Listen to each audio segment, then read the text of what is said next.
Boa tarde, paz seja convosco. Tudo bem com você que tem acompanhado a gente através dos cultos online, através do YouTube, do Facebook? Que Deus abençoe grandemente a sua vida. Estamos começando hoje mais um culto do Start. O culto direcionado a juniores, a adolescentes, mas também que muitos pais, muitos adultos, muitos jovens têm acompanhado para a honra e glória do Senhor Jesus. Amém? Eu quero que você abra sua Bíblia neste momento, no livro de Romanos, no capítulo 8, a partir do versículo 28. A gente vai estar fazendo a leitura hoje de Romanos 8, a partir do versículo 28. Diz assim a palavra do Senhor: Sabemos que Deus age em todas as coisas para o bem daqueles que o amam, dos que foram chamados de acordo com o seu propósito. Pois aqueles que de antemão conheceu, também predestinou para serem conforme a imagem do seu Filho, a fim de que ele seja o primogênito entre muitos irmãos. E aos que predestinou também chamou, e aos que chamou também justificou, e os que justificou também glorificou.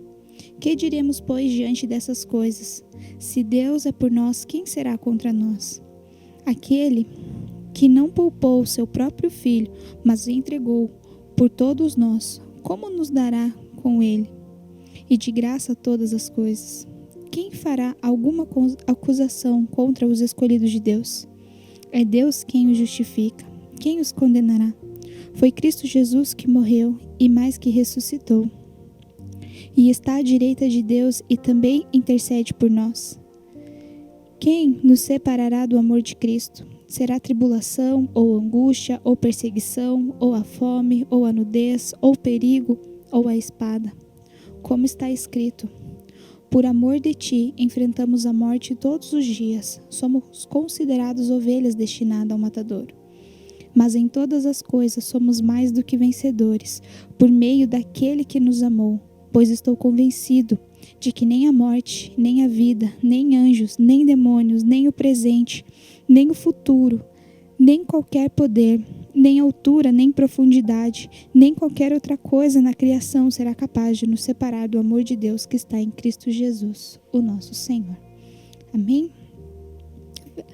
Feche os seus olhos, vamos estar orando neste momento. Senhor, nós te agradecemos por essa tarde, por podermos, Senhor, compartilhar, Pai, da sua palavra. Ministra, Senhor, o seu querer, a sua vontade, Pai, em nossos corações. Se faça presente, Senhor, dentro de cada casa, dentro de cada lar. Pai querido, que o Senhor possa ir de encontro, Senhor, à necessidade que cada um tem colocado diante de Ti. Fala, Senhor, ao meu coração. Fala, Senhor, ao coração daquele que nos assiste neste momento. Que a Tua presença seja estabelecida, Pai, sobre este lar, sobre essa casa, sobre a vida dessa pessoa que nos acompanha, em nome de Jesus. Amém, queridos? Esse texto, eu acho ele lindo. Eu amo esse texto de Romanos.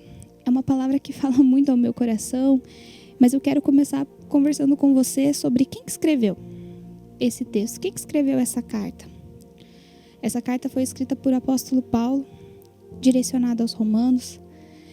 No sábado passado, o pastor Rafa falou um pouco da história de Paulo, e hoje eu quero falar com vocês mais um pouquinho sobre essa pessoa. Paulo, em Atos 9, ele tem um encontro fantástico com o Senhor Jesus. Paulo, ele era uma pessoa muito inteligente, uma pessoa estudada, uma pessoa que conhecia as Escrituras, mas Paulo, ele não conhecia o autor delas. Paulo não conhecia Jesus, Paulo não conhecia verdadeiramente a Deus, ele conhecia as Escrituras. Tanto que, se você der continuidade nas cartas, você vê ele citando com muita propriedade Isaías. Ele cita as Escrituras assim, com muita sabedoria. Porém, ele não conhecia Deus de verdade. Ele era um homem com um coração ruim, o qual ele prendia cristão, o qual ele maltratava essas pessoas que seguiam a Jesus. Então chega um período, em Atos 9, relata essa história, que ele está no caminho de Damasco e ele tem um encontro verdadeiro com Deus. Jesus fala com ele e naquele momento em diante, ele tem uma transformação muito grande na sua vida. Um homem que portava cartas de medo, cartas de morte, cartas que destruiriam sonhos. Depois que ele tem um encontro com Jesus, ele passa a escrever cartas de esperança, cartas de vida, cartas que usamos para nós até os dias de hoje, cartas que nos incentivam e nos dão um caminho até os dias de hoje. E eu acho muito legal como começa a carta de Romanos. Lá no capítulo 1, ele fala assim: Paulo, servo de Cristo Jesus, chamado para ser apóstolo, separado para o evangelho de Deus. Eu vejo que Paulo, quando ele encontrou realmente o Senhor Jesus, ele entendeu o seu propósito. Ele entendeu o porquê ele havia nascido. Ele tomou posse da identidade dele e deu continuidade à obra do Senhor. No versículo 6 ele fala assim: e vocês também estão entre os chamados para pertencerem a Jesus Cristo. A partir do momento que ele teve um encontro verdadeiro com Deus, ele deixou toda o seu passado para trás, toda a sua antiga identidade, o seu antigo caráter, a sua antiga forma de viver, de pensar, de acreditar. Quando ele conheceu realmente a Jesus, quando ele conheceu a verdade, ele se entregou de uma forma sem igual. E ele começa falando ali que sabemos que Deus age em todas as coisas para o bem daqueles que o amam, dos quais foram chamados de acordo com o seu propósito. Ele entendeu o propósito que ele tinha aqui na terra, o propósito pelo qual ele foi chamado, o propósito pelo qual ele nasceu e todos os processos que ele deveria passar. O pastor Rafa citou no sábado passado a situação de Atos 16, a partir do 16, que fala da prisão de Paulo e Silas. Em um momento onde ele estava preso, onde ele foi açoitado, onde ele estava acorrentado, ele começou a louvar o Senhor. A gente começa a ver que realmente é uma pessoa que ela pôde entender o propósito dela aqui, o propósito pelo qual o Senhor a separou. Ele começa a mostrar para a gente que, independente da situação, independente das circunstâncias, ele sabe quem é Deus na vida dele. Ele reconhece o caráter de Deus na vida dele. Quem é Deus? O Deus imutável. Ele cita que Deus, ele é a justiça dele. Deus é a vida dele. Deus é o amanhã dele. Ele é filho de Deus. E ele entende que ele tem um propósito. E como nós, nos dias de hoje, nós temos portado diante das situações que têm se levantado na nossa vida, diante das circunstâncias que nós temos vivido. Eu vejo e atendo muitas jovens, muitas pessoas, e a maioria das pessoas, elas falam uma frase assim: eu não sei se eu vou aguentar, eu não sei se isso vai dar, eu não sei até quando eu vou conseguir. E eu olho e eu fico pensando, meu Deus, a gente não pode desistir por tão pouco, a gente não pode retroceder por tão pouco. Será que chegamos a conhecer verdadeiramente Jesus para no meio do processo a gente querer desistir? É como ser uma criança pequena e passar por todos os processos. Quando você é bebezinho, você chega numa fase de querer aprender a engatinhar. E o bebezinho, a primeira coisa que ele faz é começar a esfregar a barriguinha dele no chão para alcançar alguma coisa. Geralmente é assim. E nessa tentativa, ele bate o queixo. Nessa tentativa, ele bate a perninha. Mas ele não desiste. Ele vai passar por aquele processo para ele conseguir engatinhar. Quando as perninhas dele estão fortes e ele começa a engatinhar, ele vai passar por um outro processo. Ele quer aprender a andar. Então ele começa a tentar se firmar. E quando ele tenta dar o primeiro passo, os tombos são maiores do que quando ele tentou engatinhar. Mas isso não faz ele parar, porque ele vê que ele consegue, que ele é capaz. Mesmo na inocência dele, mesmo ele sendo um bebezinho, ele não deixa que um tombo venha barrar ele. Todo nenê passa por isso. Ele se coloca de pé de novo e tenta andar. Até que ele consegue. E é uma alegria, é uma festa, é uma conquista, porque ele passou por todos os processos. Quantos nenezinhos, até que na igreja tem um monte de nenê, que às vezes a mamãe chega, tá aquele roxinho, tá um galo, ele caiu, ele tá tentando andar, ele caiu. Mas ele passou pelo aquele processo, e como eu falei, os tombos que ele levou aprendendo a andar, foi muito mais forte do que os tombos que ele aprendeu a engatinhar. Quando ele já pega uma idade, ele quer aprender a andar de bicicleta. Eu tenho uma menininha de 5 anos e ela está aprendendo a andar sem rodinha. Ela quer tirar as rodinhas para andar. E agora começou um outro processo que ela está passando, aonde os tombos são maiores, aonde os arranhões, os machucados são maiores. E quantas pessoas a gente conhece que na primeira tentativa de andar de bicicleta, ela se ralou, ela caiu e ela desistiu. Você pergunta hoje para um adulto: eu nunca aprendi a andar de bicicleta, eu tive medo quando eu era criança. Eu não tive mais coragem quando eu era criança e depois deixei. O que isso tem a ver? Tem a ver para você entender os processos que nós passamos e depois do processo a gente tem um propósito cumprido. Paulo, ele entendeu todo o processo que ele teria que passar, tudo aquilo que ele teria que enfrentar, todas as pessoas que ele ajudou, todas as pessoas que ele evangelizou, todo o processo que ele teria que passar para cumprir o propósito que o Senhor tinha para ele. E ele tomou posse dessa identidade. E ele deixa, aqui no versículo 35, quem nos separará do amor de Cristo? E eu pergunto para você, quem vai separar você do amor de Cristo? Quem tem separado você da presença de Deus nesse período? E a primeira pergunta é: será a tribulação? Será tudo o que nós temos passado? Será a dificuldade que nós temos enfrentado? Será que isso é capaz de separar você do amor de Cristo? Ou a angústia, a perseguição? Quantas pessoas hoje têm procurado e falado: eu estou com uma angústia muito grande. Mas será que essa angústia ela é capaz de te separar do amor do Senhor Jesus? Será que essa angústia ela é maior do que a vontade de você estar na presença de Deus? A perseguição, a fome, a nudez, o perigo ou a espada? O que pode nos separar do amor de Deus? O amor de Deus ele não muda. Aí que eu falo que Paulo, ele entendeu e compreendeu o caráter de Deus. Porque o nosso Deus, ele é imutável. Ele é o mesmo ontem, hoje e eternamente. O nosso Deus, ele é amor, ele é justiça. O nosso Deus, ele é soberano, ele é o criador de tudo. Ele é o nosso Pai, mas um Pai que ama de verdade, ele corrige, ele ensina. Paulo, ele estava firmado no caráter de Deus, no propósito que Deus tinha para ele, independente das circunstâncias.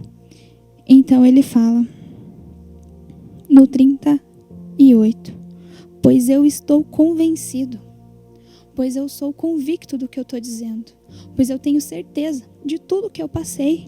Eu estou convencido que nem a morte, nem a vida, nem anjos, nem demônio, nem o presente, nem o futuro, nem qualquer poder, nem altura, nem profundidade, nem qualquer outra coisa na criação será capaz de separar do amor de Deus que está em Cristo Jesus, o nosso Senhor.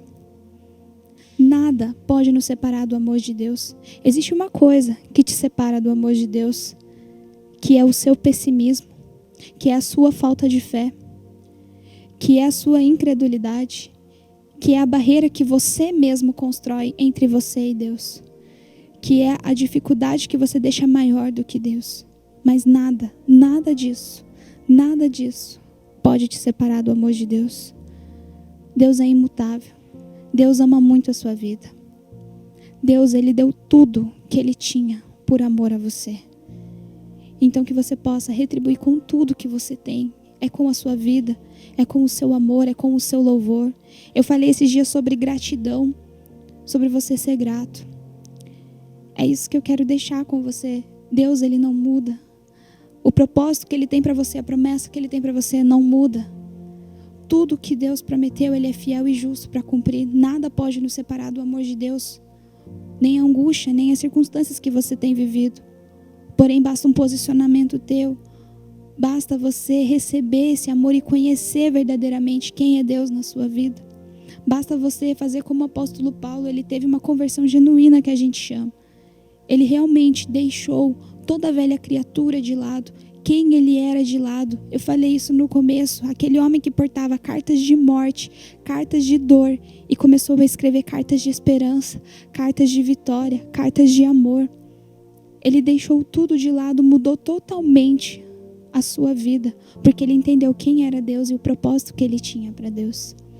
Eu quero que você, onde você estiver, na sua casa, na casa de um parente, no seu quarto, na sala, aonde você estiver, que você feche os seus olhos neste momento e que você comece a refletir o que você tem deixado ser maior do que o amor de Deus na sua vida? O que você tem deixado separar Deus de você? Porque Deus, ele nunca se afasta, é nós que nos afastamos dele. O pastor Rafa, sempre que ele vai falar disso, quando a gente fazia Anjos do Lar também, ou quando a gente está conversando com alguém sobre isso, ele usa essa analogia. Aonde tem um poste, a luz, ela é direcionada. Se você está debaixo dela, bem debaixo do poste, toda aquela luz está em você. Mas se você der um passo para o lado, a luz já não está te cobrindo totalmente. Se você der um outro passo, você está mais distante da luz. E assim somos nós com Deus. Deus, ele está no mesmo lugar, a sua palavra ainda permanece a mesma. Deus, ele ainda é o mesmo, o amor dele por nós ainda é o mesmo. Só que nós muitas vezes damos os passos para o lado. Está na hora da gente voltar para o amor do Senhor. Está na hora da gente voltar para o centro da luz. Está na hora da gente se abraçar nesse amor, nessa graça, viver o propósito de Deus na nossa vida. Grandes coisas o Senhor tem para fazer depois que tudo isso passar. Só que a gente tem que ter essa convicção que nem a morte, nem a tribulação, nem a angústia, nada pode nos separar do amor de Deus. Ele é por nós. Ele está conosco todos os dias. Feche seus olhos. Se você neste momento, aí aonde você está, você começou a ver que realmente você deu um passo em falso, você foi um pouco longe da luz, a angústia, o medo, a tribulação, ela tem te afastado do amor de Deus, que você feche os seus olhos neste momento, comece a pedir perdão. É você e Deus, é você e o Pai. Comece a pedir perdão, comece a colocar diante dele o teu coração, a sua vida. Deus, eu te agradeço, Pai, por essa palavra. Eu te agradeço, Senhor, pelo seu cuidado, pelo seu amor, Pai. Eu peço que neste momento o Senhor esteja indo de encontro a cada coração, Deus, que tem, Pai querido, se quebrantado neste momento diante de Ti. Que tem visto, Deus, que muitas vezes tem deixado a angústia ser maior. Que tem se afastado do Teu amor, Pai. Que tem deixado as circunstâncias serem maior, Deus, do que o Teu amor. Que tem deixado, Pai querido, muitas vezes o erro, Pai querido, que não tem, Pai querido, assumido a sua verdadeira identidade, Pai. Que não tem, Senhor Jesus, feito, Pai querido, a sua vontade, Pai. Assim como Paulo, ele entendeu, Senhor, qual era o propósito, o que ele deveria ser, quem ele era. Pai querido, muitos ainda não assumiram a sua identidade, muitos ainda, Pai querido, estão na fase do medo, muitos, Pai querido, pararam no meio do caminho, se frustraram, mas eu peço que o Senhor esteja indo de encontro agora, Pai querido, a essas vidas. Pai querido, seja a força, seja o sustento que eles possam, Pai querido, se erguer e continuar tentando, e continuar, Pai querido, o processo para chegar, Pai querido, na promessa que o Senhor tem para cada um. Esteja indo de encontro, Pai querido, a esses corações, Pai, quebrantados, que o Senhor esteja tratando, Pai querido, que o Senhor esteja, Pai querido, curando essas vidas. Senhor, nós voltamos, Pai querido, nós voltamos ao Teu amor, nós voltamos, Pai querido, para os Seus braços, pois sem Ti, Senhor, nós não somos nada, nós dependemos unicamente de Ti, Senhor, precisamos de Ti, Senhor, Tu és a nossa vida, Tu és, Pai querido, o ar que nós respiramos, Tu és, Senhor, a justiça, Tu és o amor, Tu és tudo para nós, Senhor, que possamos compreender, entender e viver, Pai querido, por Ti e para Ti, em nome de Jesus. Que Deus abençoe grandemente a sua vida, querido. Viva o melhor de Deus. Viva aquilo que o Senhor tem para a sua vida. Não importa as circunstâncias, não importa a tribulação. Deus, Ele é maior na sua vida. Nada pode nos separar do amor dEle. Amém? Que Deus abençoe grandemente a sua vida.